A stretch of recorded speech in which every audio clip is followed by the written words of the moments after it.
بسم اللہ الرحمن الرحیم۔ ہارون الرشید کا ایک بیٹا تھا، وہ ابتدائی جوانی سے ہی بڑا نیکوکار تھا اور پرہیزگار تھا۔ اس کی دل میں آخرت کی تیاری کا غم لگ گیا تھا۔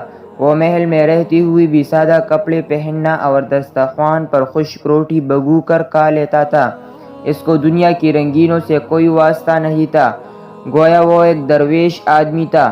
اب لوگ باتیں بناتے کہ یہ پاگل ہو گیا ہے۔ ایک دن بادشاہ کو کچھ لوگوں نے بہت ہی زیادہ غصہ دلا دیا کہ آپ اس کا خیال نہیں کرتے اور اس کو سمجھاتے نہیں، لہٰذا آپ اس پر ذرا سختی کریں، یہ زیادہ ہو جائے گا۔ اس نے بچے کو بلا کر کہا کہ تمہاری وجہ سے مجھے اپنے دوستوں میں ذلت اٹھانی پڑتی ہے۔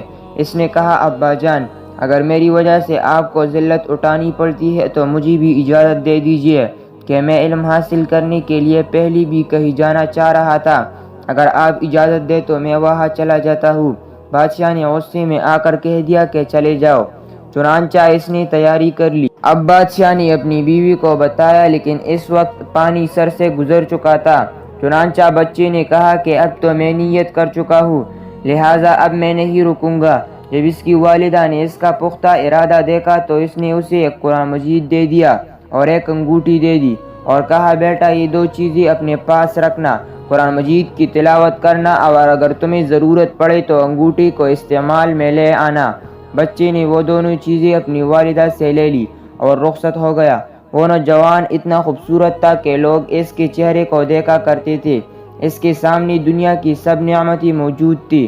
اگر وہ چاہتا تو عیاشی میں اپنا وقت گزارتا، اگر وہ چاہتا تو محلات کی سہولت بھری زندگی گزارتا، مگر نہیں، اس کے دل میں اللہ رب العزت کی محبت تھی، اس کے دل میں آخرت کا خوف تھا، اس کے دل میں طلب علم کا شوق تھا۔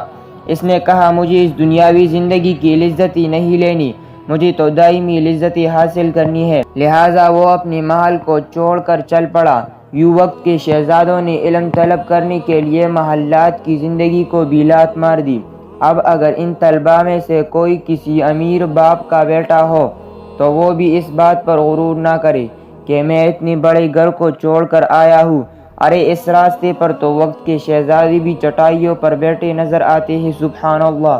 اگر آپ لوگوں کو یہ ویڈیو اچھی لگی ہو تو میرے چینل کو سبسکرائب کریں تاکہ اس طرح کی اسلامی ویڈیوز آپ لوگوں تک پہنچ سکے۔